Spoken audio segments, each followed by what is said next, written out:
right now. Someone in your life is planning your destruction, and that someone is you. Every excuse you make is a blueprint for your failure. Every pattern you refuse to change is a weapon pointed at your future. Every weakness you ignore is ammunition for your enemies. You think you're protecting yourself by avoiding difficult truths, but you're actually setting yourself up for a devastation so complete that will leave you wondering how you didn't see it coming. The very habits that feel safe and familiar today are the same habits that will rob you of everything you've worked for tomorrow. Your greatest enemy isn't your competition, your circumstances, or your critics. It's your stubborn refusal to break the patterns that are slowly strangling your potential. There's a moment in every person's life when they stand at the crossroads of choice and consequence. You can either take control of your transformation or wait for life to force it upon you. But here's what most people don't understand. Life doesn't negotiate when it decides to break you. I want to tell you about Maria Rodriguez.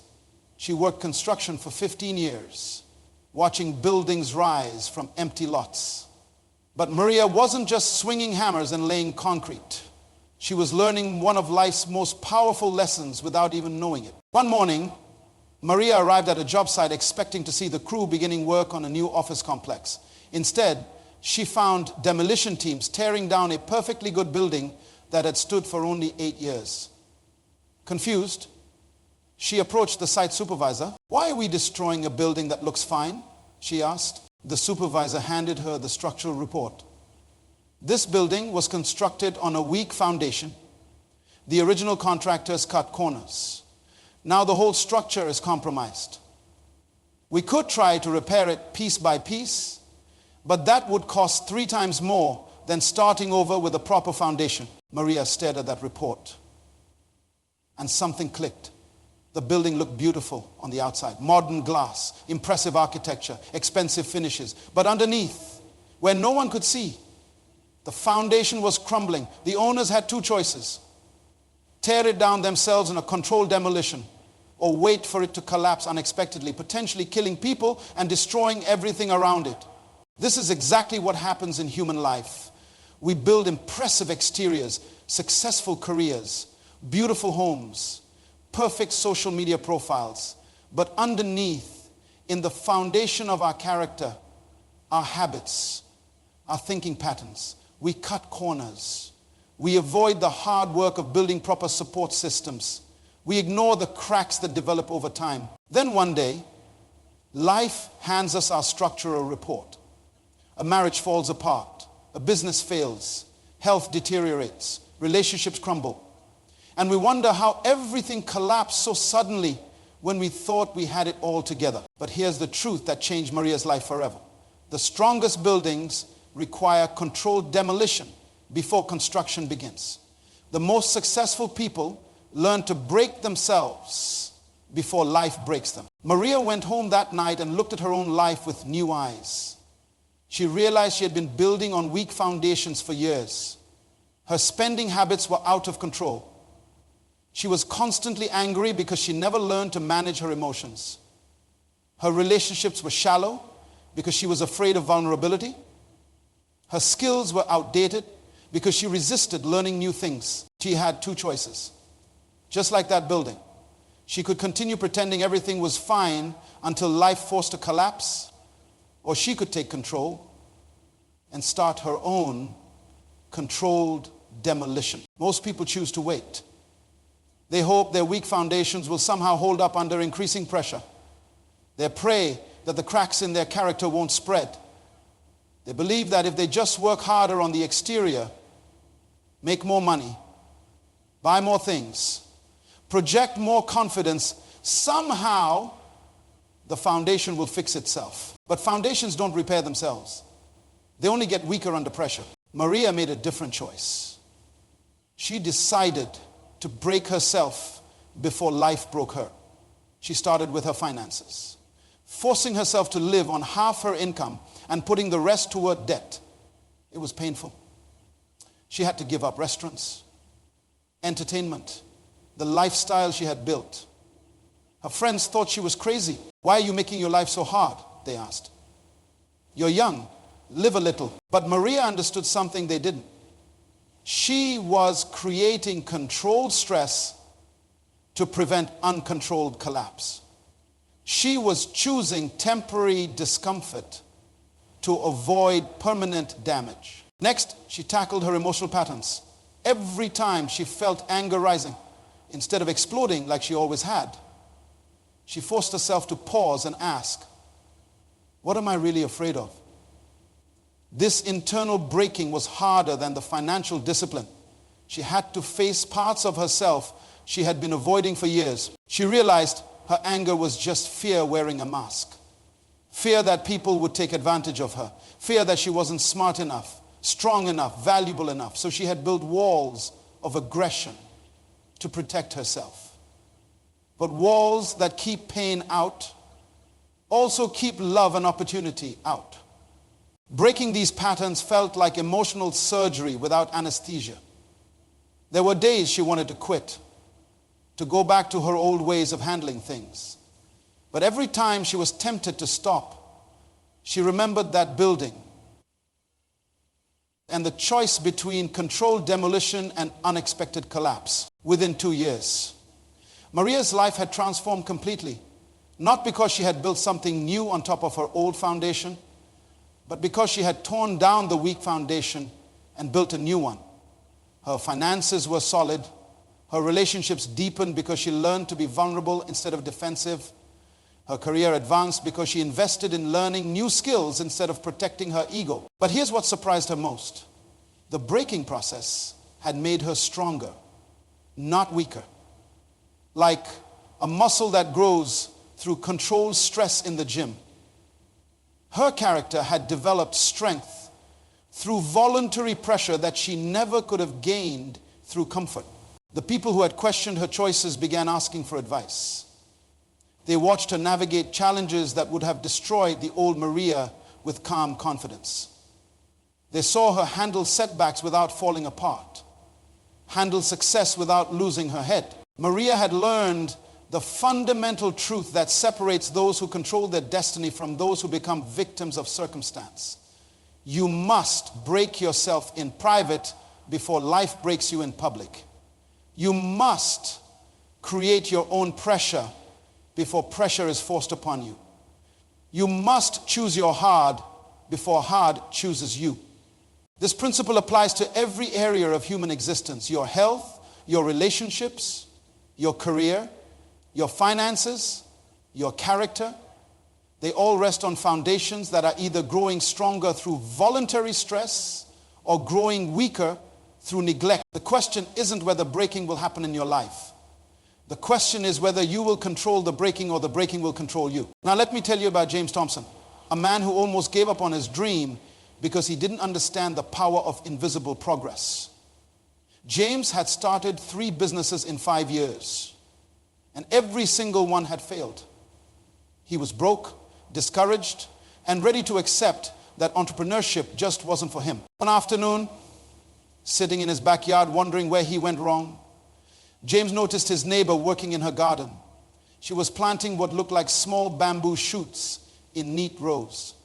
Curious, he walked over and asked what she was doing. "I'm planting bamboo," she said with a smile. "My grandfather taught me this when I was young." James looked at the tiny shoots skeptically. "How long before they grow?" "Well," she said, "for the first 4 or 5 years. You won't see much, maybe a few inches. Most people think nothing's happening and they give up.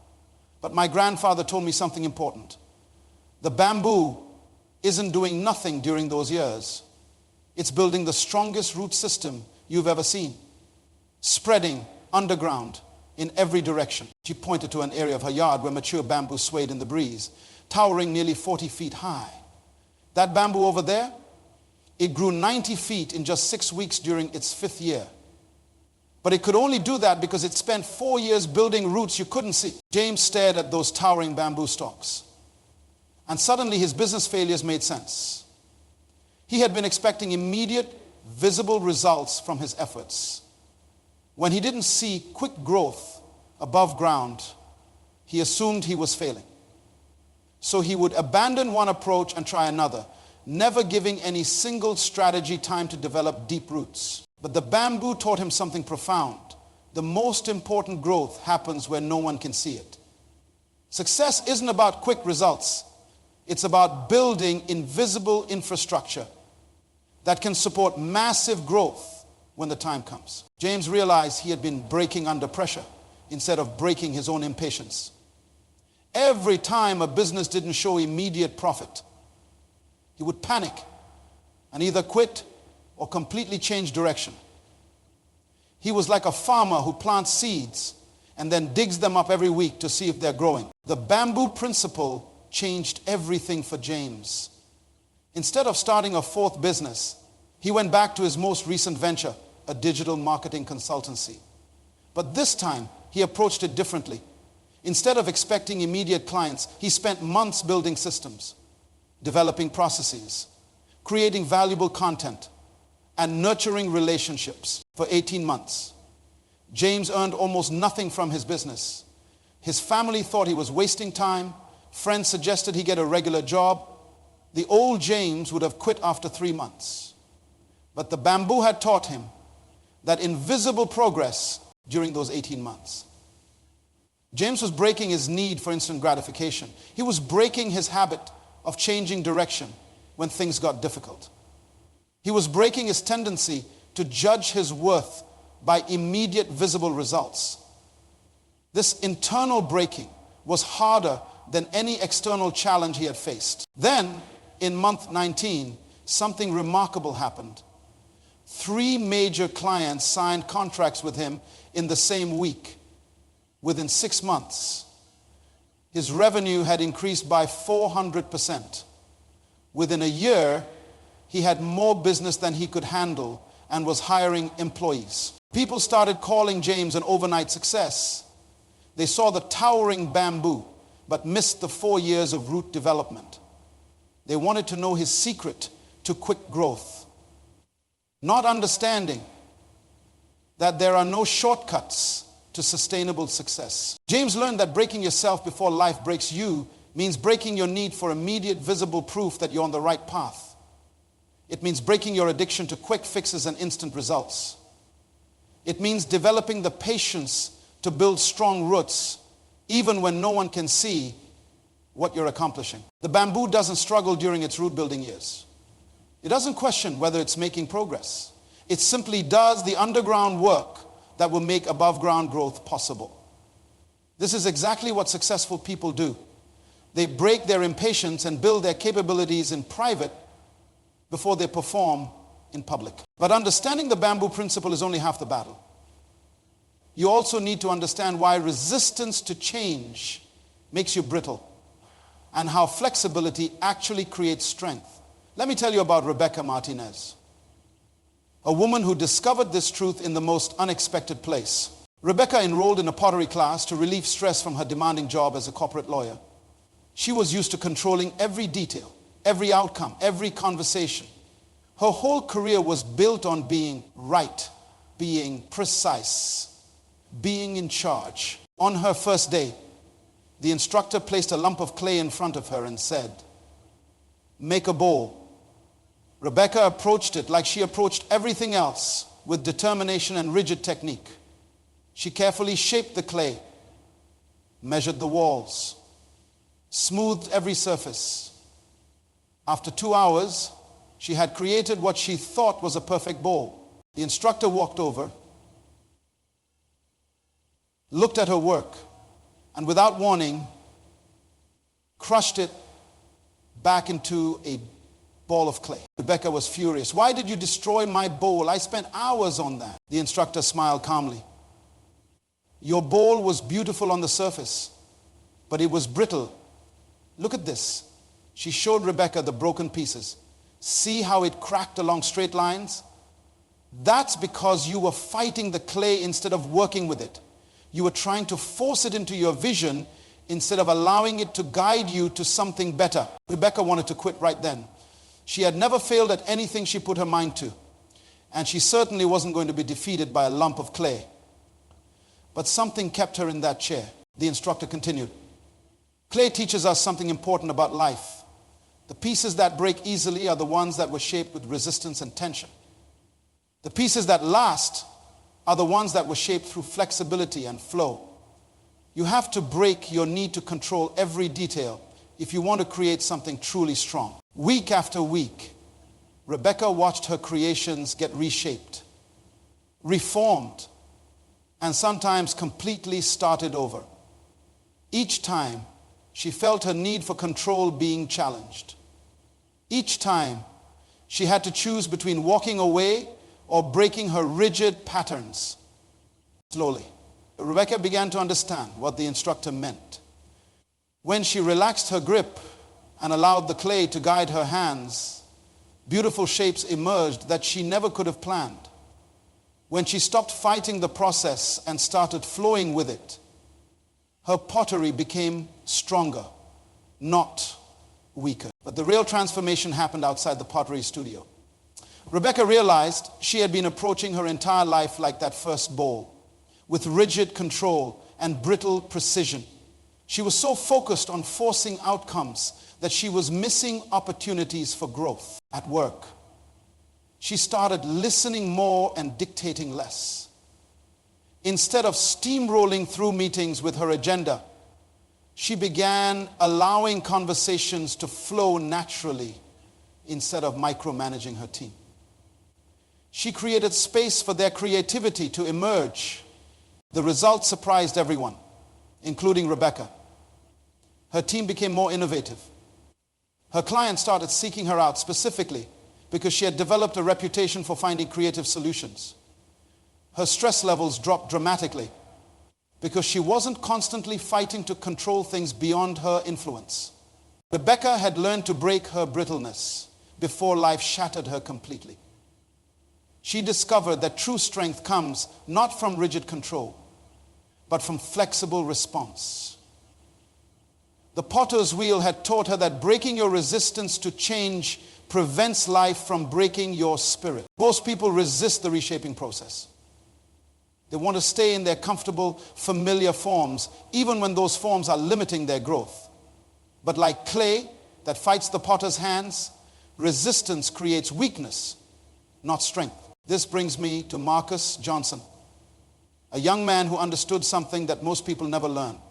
Champions create their own adversity before adversity creates them. Marcus dreamed of making the Olympic team in track and field, but he wasn't naturally gifted like some of his competitors. He was fast, but not the fastest. What Marcus lacked in natural ability, he made up for in understanding a principle that separates good athletes from great ones. He learned this from his coach, a former Olympic gold medalist who had trained champions for 30 years.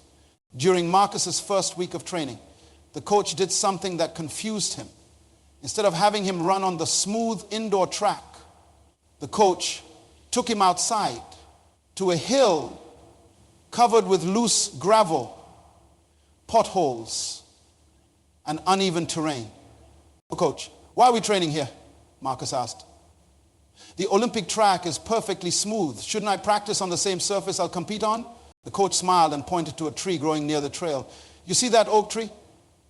It's been standing here for over 100 years, through countless storms, hurricanes, and harsh winters. But look at this maple tree I planted in my backyard last year.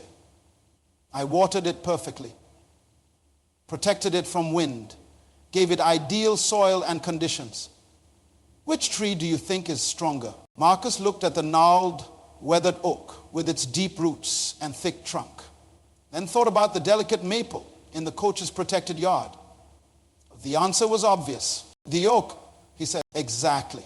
That oak tree became strong because it was constantly stressed by wind, rain, and changing seasons.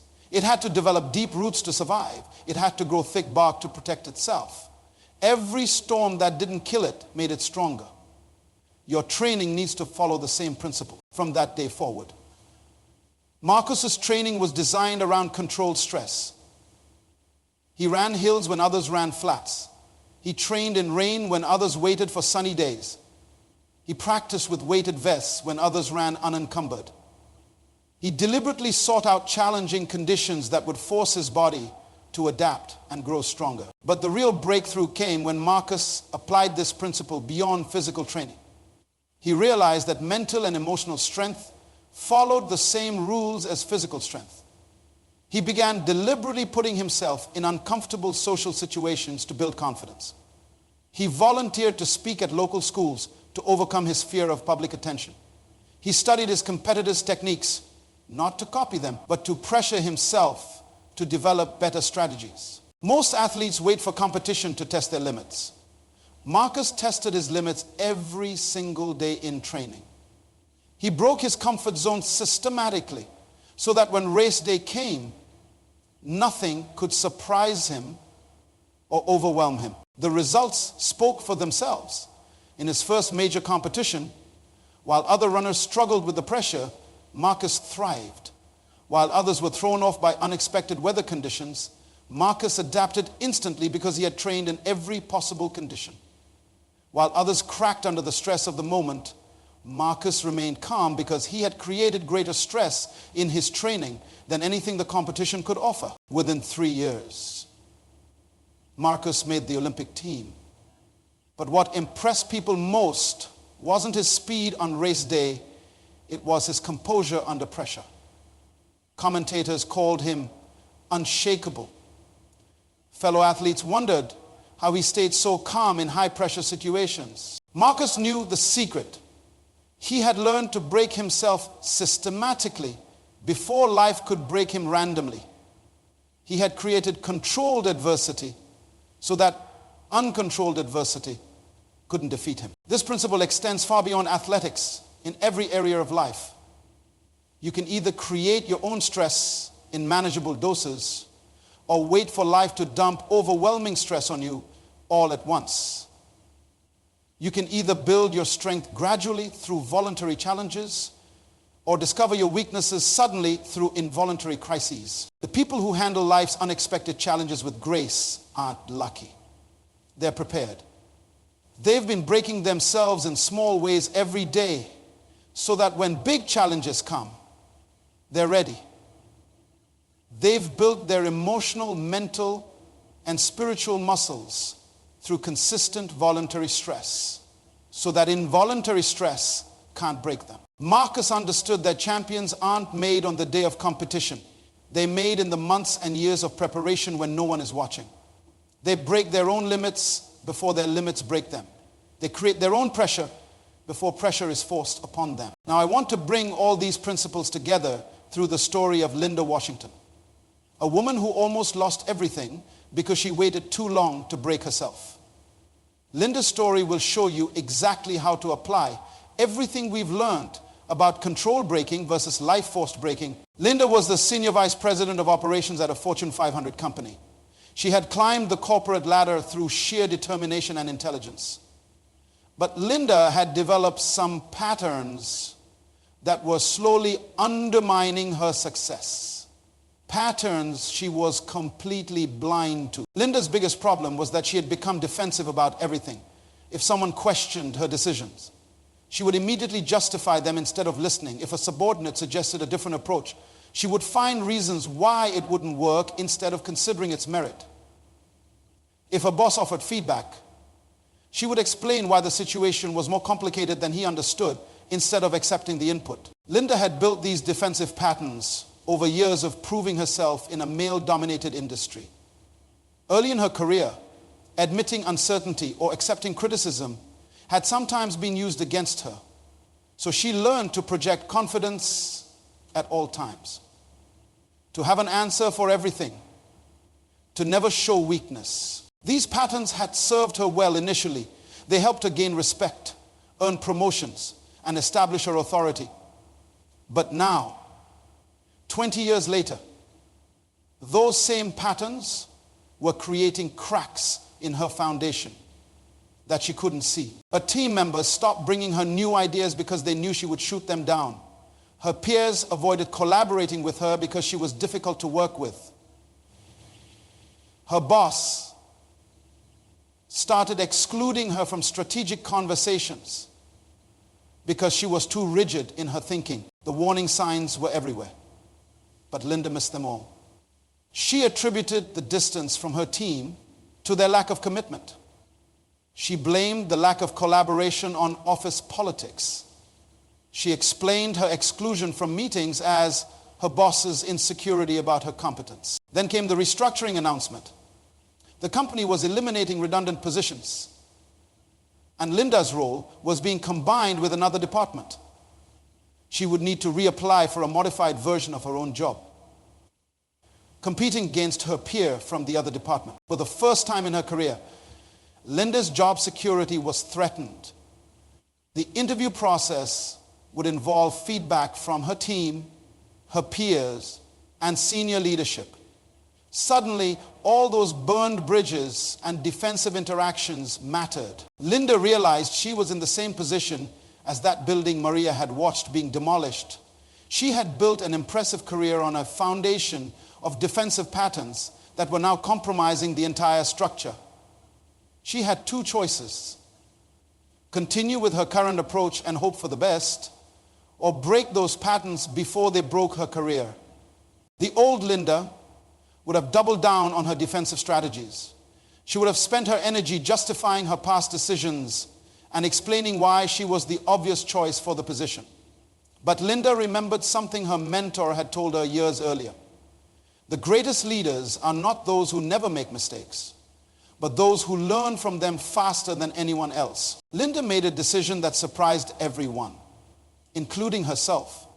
Instead of preparing a defense of her leadership style, she decided to break it completely. She scheduled individual meetings with every person who would be giving feedback in her review process. But instead of trying to convince them she was right, she asked them a question that terrified her. What is one thing I do that makes it difficult to work with me? The first few conversations were brutal. Linda discovered that her team saw her as unapproachable and dismissive. Her peers viewed her as combative and close-minded. Her boss respected her intelligence, but was frustrated by her inability to accept input. Every piece of feedback felt like a knife to Linda's ego. She wanted to argue, to explain, to justify her behavior. But she forced herself to just listen and say, "Thank you for being honest with me." After each conversation, Linda went home and wrote down what she had heard. She looked for patterns in the feedback. She asked herself hard questions about why she had developed these defensive habits and whether they were still serving her. Then Linda did something that required tremendous courage. She went back to each person and shared what she had learned from their feedback. She acknowledged specific instances where her defensiveness had shut down good ideas or damaged relationships. She outlined concrete changes she was going to make in her leadership approach. But Linda didn't stop there.